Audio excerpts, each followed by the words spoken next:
The top stories tonight in Y News. Department of Justice Secretary Crispin Boying Remulla is expected to come back for work on Monday after a 10-day wellness leave. The Department of Tourism intends to keep using the new slogan, "Love the Philippines," despite recent controversy concerning the agency's campaign video. The Department of Finance shares support of the proposed value-added tax on non-resident digital service providers to provide additional revenue to the government. And the United Nations seeks to showcase the help of robotic technology and intelligence, showcasing their ability to help meet global goals. Good evening, Philippines and the world. Today is Thursday, July 6, 2023. Join us in the next hour as we deliver today's top stories around the Philippines and in other parts of the world. I am William Theo. We are also seen in 1,935 satellite monitoring centers nationwide and via live streaming worldwide through the UNTV News and Rescue social media channels. I am Harleen Delgado.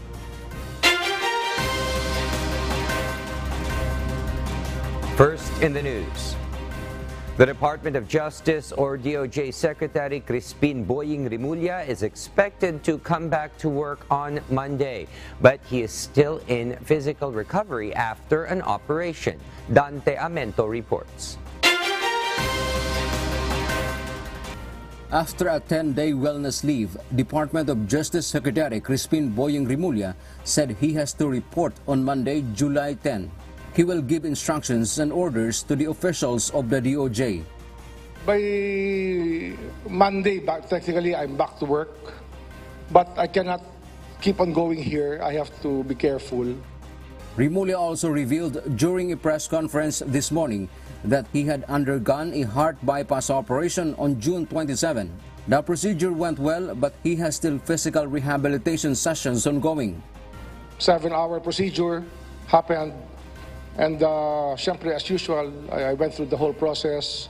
Na-intubate ako after that, mga 16 hours, 17 hours, bago tinanggal yung intubation. And then, okay naman, my recovery is very good. Remulla added even President Ferdinand Marcos Jr. told him to prioritize first his recovery. Sabi niya, unahin ko na to.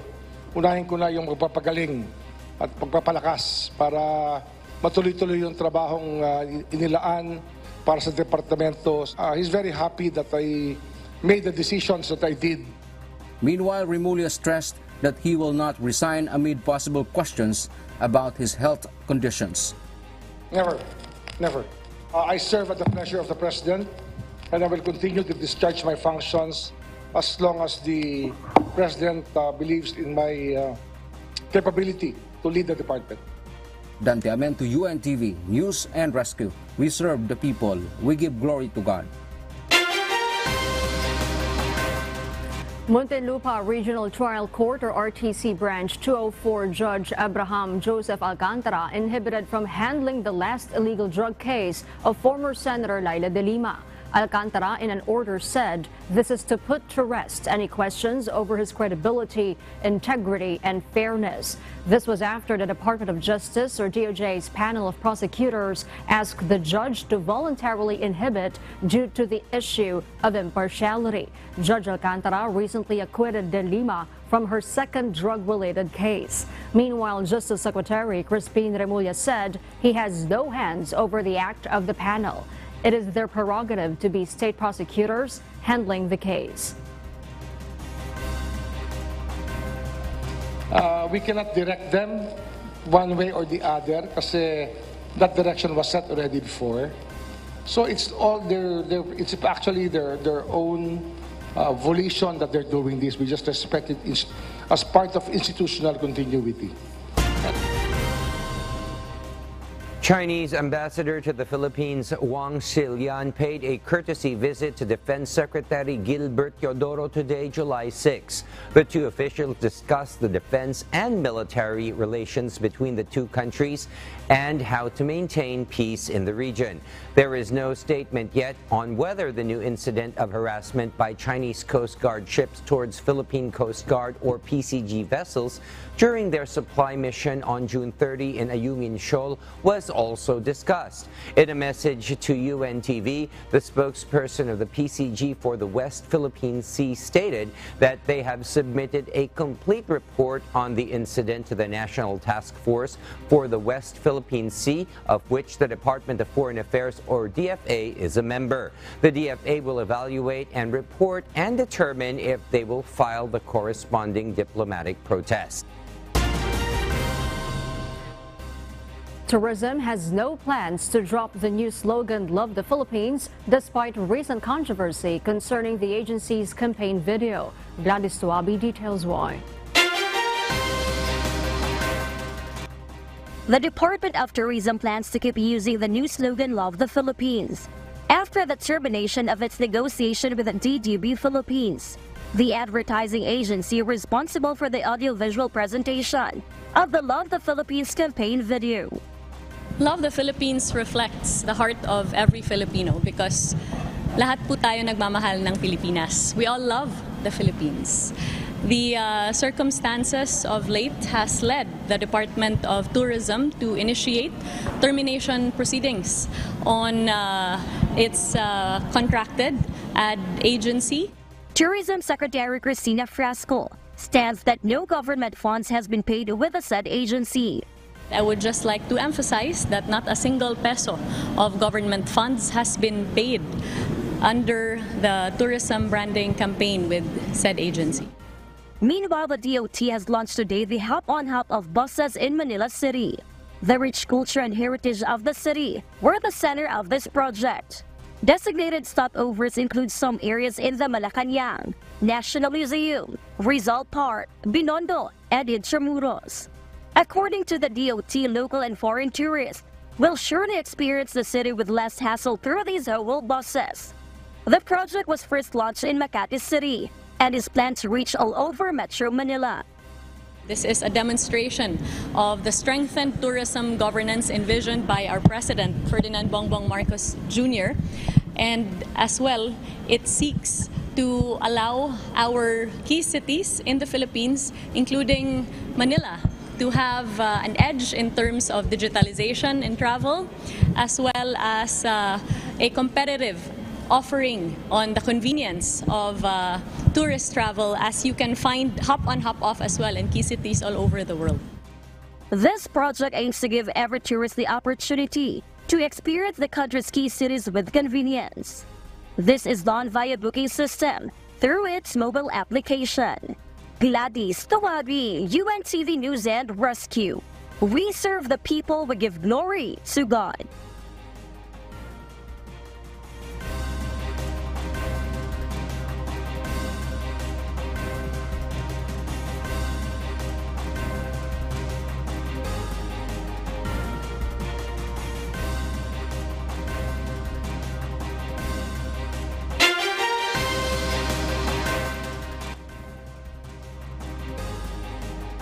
And for our news abroad, the United States 4th of July, which marks the 247th year of independence, was tainted with multiple mass shootings across the country.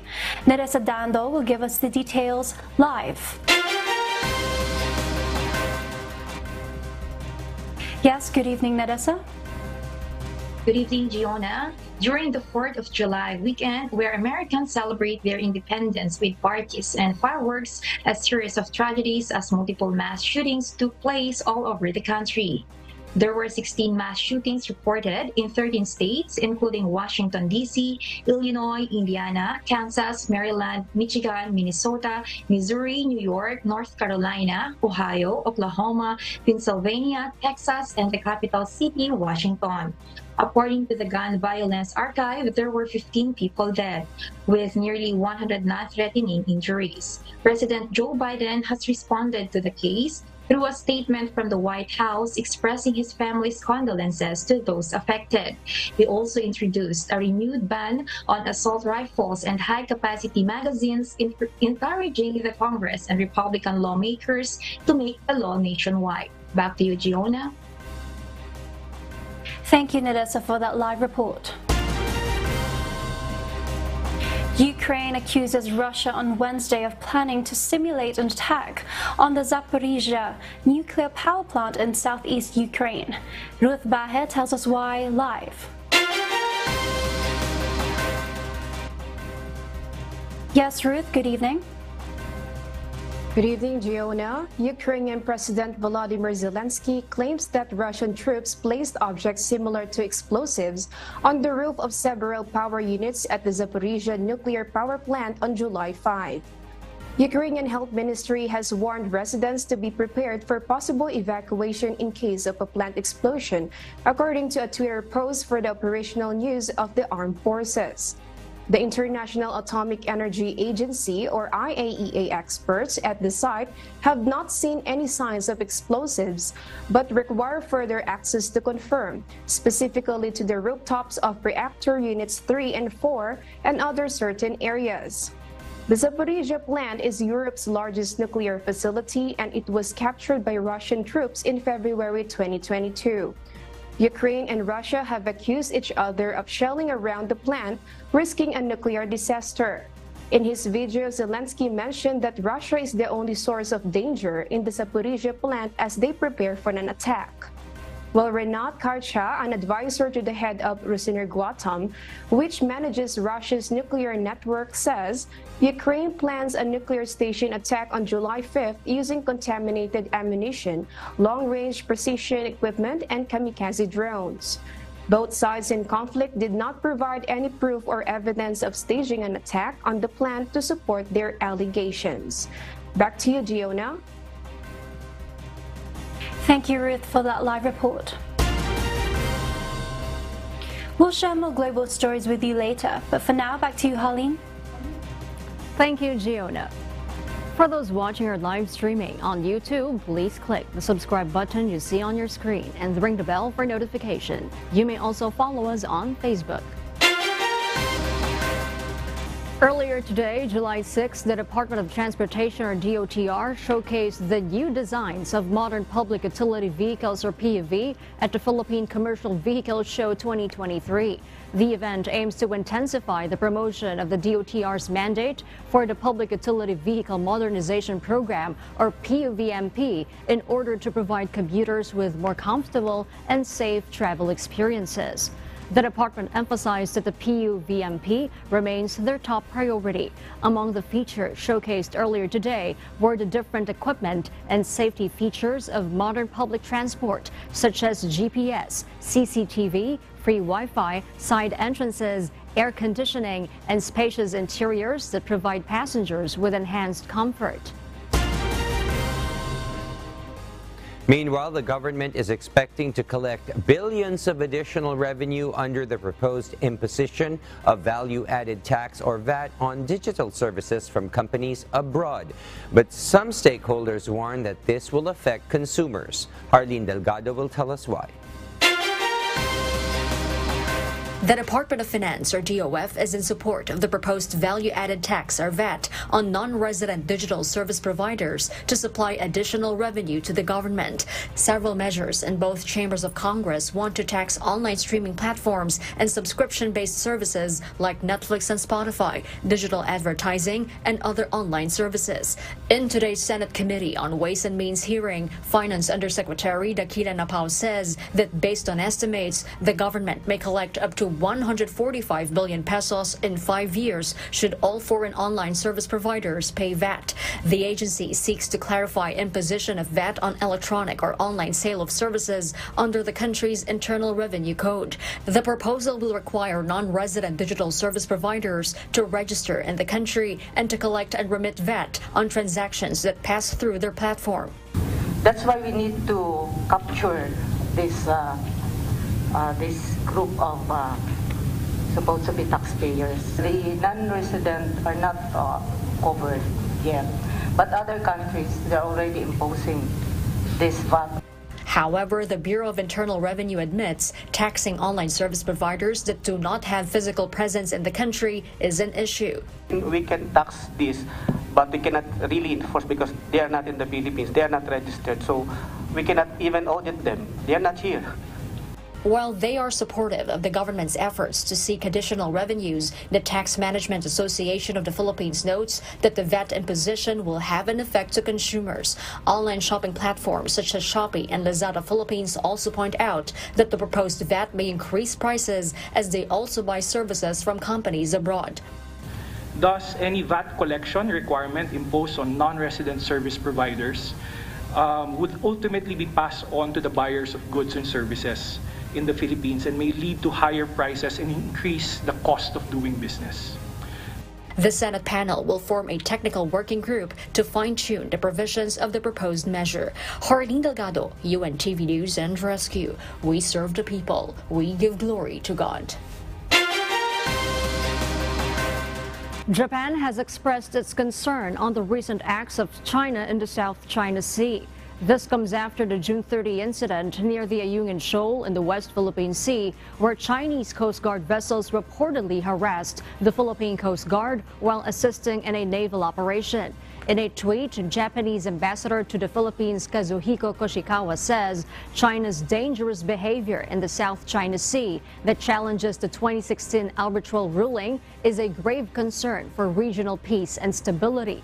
He cited China's unilateral actions such as quote-unquote repeated intrusions into Japan's waters around the Senkaku Islands in the East China Sea. The Chinese embassy has yet to comment on the issue. The Department of Foreign Affairs, or DFA, has yet to confirm if it will file a new diplomatic protest following the latest incident. But DFA spokesperson Maria Teresita Daza notes that the agency has filed 30 note verbal this year, with July 4 as the latest, to protest the illegal presence and actions of Chinese vessels in the West Philippine Sea. Recent study found microplastic presence in Laguna Lake. Experts encouraged the government to do further study to know how it is harmful to fish and human health. Ray Pelayo will tell us why. Microplastic is now considered as emerging pollutant. The team of Professor Hernando Bacosa of the Mindanao State University Ilagan Institute of Technology conducted a study about this particle in Laguna Lake in January last year. Samples from 10 stations in different areas of the lake found microplastics. Most of these are from the western part close to cities of Metro Manila. The study collected 12 different kinds of plastic, including from bottles, containers, packaging plastics, and possibly even face masks. Napili namin yung Laguna de Baez or sampling area kasi nga Laguna de Baez the largest freshwater lake in the Philippines. Di ba nakita natin marami tayong face mask na yung parang surgical mask na blue.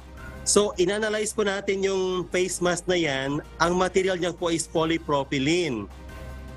And then base sa ating pag-aaral, 30% ng microplastic is polypropylene. So possible po na yung mga himulmul na yon, yung mga fiber, could come from the mask na ginamit natin. Dr. Bacosa said that a lot of questions raised, including the quality of fish and water sourced from the lake. Ang tanong, ang tilapia at bangus ba natin ay contaminated na rin ng microplastics? At siyempre, posible bang yung microplastic ay nakakain na rin natin from the fish we eat? BFAR said that they already implementing programs to encourage communities surrounding the lake to avoid disposing garbage in the area. Isa kasi itong parang bagong issue na kinakaharap ng buong mundo at kailangan magkaroon ng isang global standard doon sa level ng contamination, ng microplastics, doon sa mga isda at yung direktang direktang epekto nito sa kalusugan ng tao. The MWSS assures the public that the water from Laguna Lake produced for domestic use is safe because the process of filtration can remove microplastics. Dr. Bacosa said that microplastic is dangerous for human health if it would penetrate the body, especially cells and organs. The group of Dr. Bacosa is now coordinating with DOTr and other government agencies for the possible measures that can be produced out of the study. Ray Pelayo, UNTV News and Rescue. We serve the people. We give glory to God.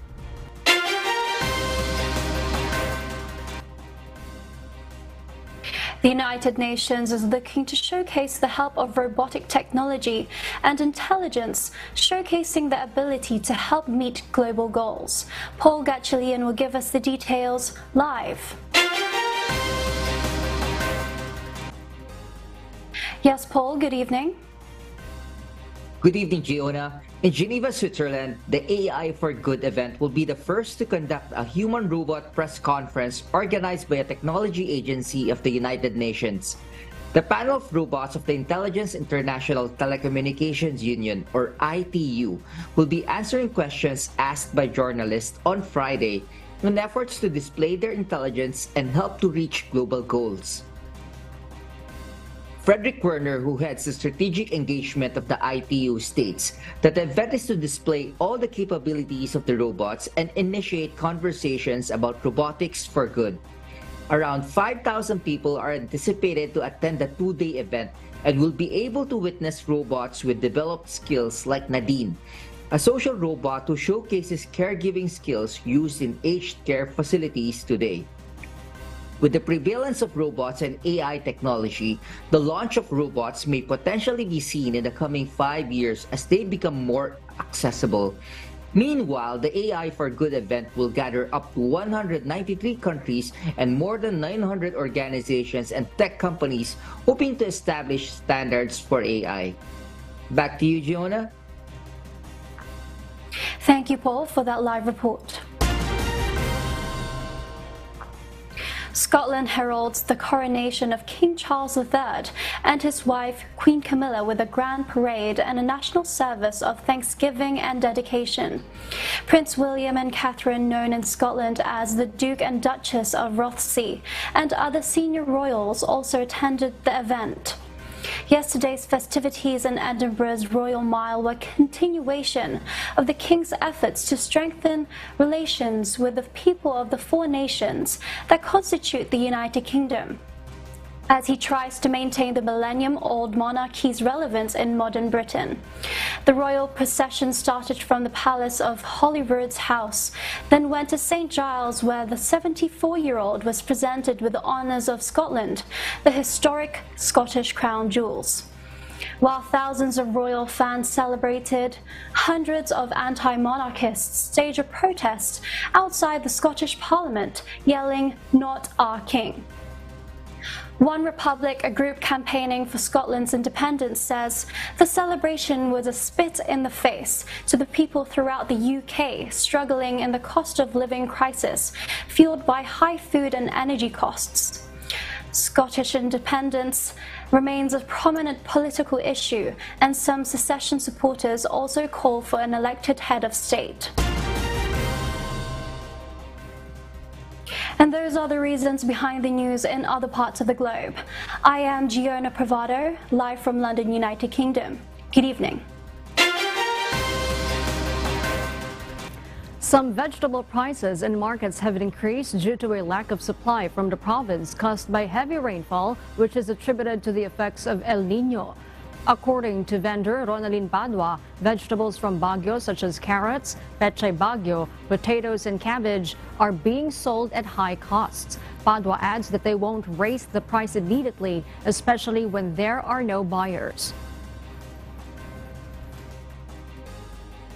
Hindi naman pwede namin taasan yung konti lang tinutubo namin. Mahirap din pag malang gulay.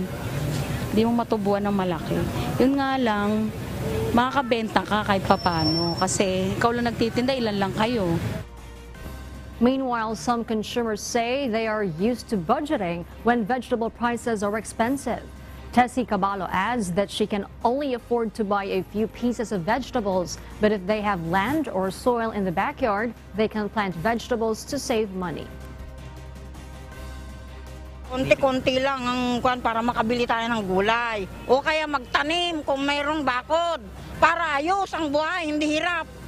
Ngayon taggutom, taghirap, kailangan nating magtipid. Currently, onions are priced at 170 pesos per kilogram, garlic at 150 pesos per kilogram, and tomatoes at 70 pesos per kilogram. And for those planning to visit the summer capital of the country, Baguio City, and board a boat in Burnham Lake, please be reminded that you need to wear a life vest before boarding. The mandatory wearing of life vests is now effective on the lake every time you board a boat. Grace Flores will tell us why. In a move aimed at improving safety and security, the City Council has unanimously passed Ordinance Number 51 Series of 2023, effective from June 27, 2023. The ordinance mandates the use of life vests for all individuals aboard watercrafts at Burnham Park Lake. Under the new regulation, all watercraft operators and passengers are obliged to don life vests before and during the entirety of their journey across the lake. For safety na rin ng ating mga tourists and the boat riding public, to safeguard them na lang para safety naman sila. Hindi naman nating inaasahan yung nangyari noon, kailangan naman meron na tayong mga safety measures. The ordinance explicitly states any operator or passenger who refuses to wear a life vest shall not be allowed to board the watercraft. The passengers shall wear the life vest throughout the ride. Responsibility for providing life vests falls on the watercraft concessionaires and operators. They are required not to only supply vests for each of their passengers, but also to ensure that the life vests fit well and are in serviceable condition. Sinasabi namin ma'am, pag ayaw talagang mandatory talaga yung likeness ma'am, pagdarin. Tsaka pag kulang kami ma'am, ang ginagawa namin, pinag-iintay namin yung mga customer namin na matatapos yung iba para mag-get meeting sale. Maganda yung assets lang hinahanap natin. Enforcement of the ordinance will be overseen by the City Mayor's Office through the Public Order and Safety Division and the City Environment and Parks Management Office. Both these departments are empowered to apprehend anyone found violating the regulations. Grace Flores, UNTV News and Rescue. We serve the people, we give glory to God. The volleyball team of Brazil faced off against the Netherlands in the continuation of the Men's Volleyball Nations League held in Pasay City. The teams that will advance to the top 8 will proceed to the finals, which will take place in Poland. Rina Villamor Camara reports. After being pounded by Italy on their last game, Brazil is all set to bounce back, defend themselves, and get a win against the Netherlands. Brazil currently stands at number 4 in the team standings. Meanwhile, the Dutch at number 8 after their win over Canada on their first appearance here at the Philippine leg of the 2023 Vienna Games. With the competition intensifying in the preliminary round, Netherlands is in high spirits after their big win against Canada in the scores 25-22, 25-22, 17-25, and 25-18. Brazil, on the other side, only hopes to be more consistent on this game, unlike their game against Italy, to which they trailed behind after their strong start 23-25, 25-20, 25-15, and 25-21. Starting off for the Netherlands are Twan Wiltenburg, Nimmer Abdelaziz, Fabian Plak, Sylvester Mejis, Benny Twinstra, and Thys ter Horst, headed by coach Roberto Piazza. Meanwhile, Bruno Rezende, Enrique Honorato, Lucas Hatkamp, Alan Zusa, Hudson and Nunes, and Maki Nascimento were the first 6 for Brazil, mentored by Renan Dal Soto. First points by Wiltenburg from the Netherlands. Early attacks were made by the Dutch from ter Horst and Nimir, while consecutive errors from the net committed by the Brazilians. The tip from Brazil almost scrambled the Dutch to tie at 8-all. Early subs as Adrinha came in for Netherlands and Lucarelli for Brazil, 25-21 at the finish of the first set in favor of Brazil. Powerful spikes served from Lucarelli of Brazil as they entered the second set. Low sets became the problem for the Dutch, 6-2. Nimir went on with 3 attacks to hopefully cut down the lead, but more smart moves became the theme for Brazil, giving them another set 25-16. Errors from the green shirts gave points for the orange ones onto the third set. Yet Alan Souza became the heart of the team, attacking, blocking, and serving well for Brazil. Netherlands didn't give up, yet the Dutch came triumphant in the third set, finishing the game in 3 straight sets, 25-20. I think like we always want to win 3-0, but we know that in this level is really hard. But I think our approach was really good, and in the half of the second set I understood that if we push we could get 3-0. We have to improve our ranking, so each game is important. Yes. The second goal is to be in the final 8, and this one is not a problem, but we want to show to the world that it's possible to reach that goal. Hoje era uma partida muito importante porque a gente veio de uma derrota e seria muito importante hoje essa vitória, né? E principalmente por 3 pontos, 3-0. Então estamos muito felizes e agora é pensar já no próximo jogo. Brazil is still set to meet with Poland and China in this Philippine leg. Meanwhile, Netherlands will face Slovenia and Japan. This 6-day tournament in the country will serve as a final shot to the participating teams to determine who gets to play in Poland for the finals round from July 19 to 23. Only 8 teams are moving forward to the next round, and in the updated rankings, Japan is leading, followed by USA, Argentina, Brazil, Slovenia, Italy, Poland, Netherlands, France, and Serbia at the top 10. Rina Villamor Camera, UNTV News and Rescue. We serve the people, we give glory to God.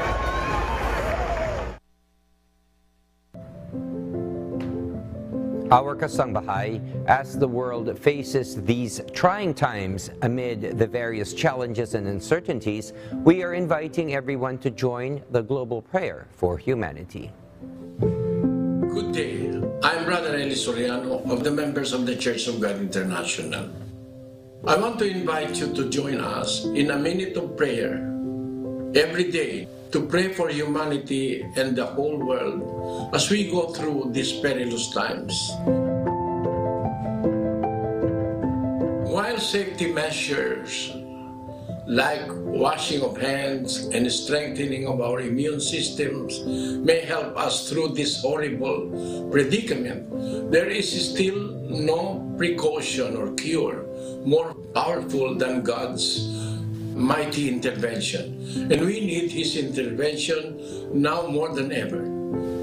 It doesn't matter what religion you are in or what denomination you belong. This is an invitation for all the people around the world who cares for the future of their family, friends, loved ones, and humanity as a whole. Everybody is welcome to pray with us.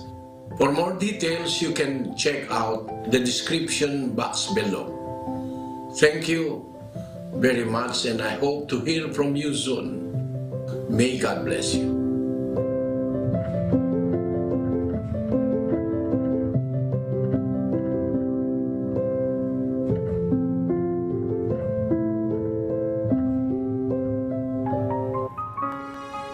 And before we close, we will leave you with a word, giving glory to God.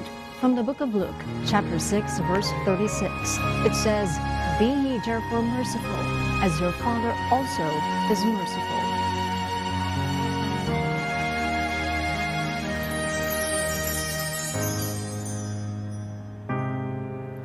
And those are the reasons behind the news, July 6, 2023.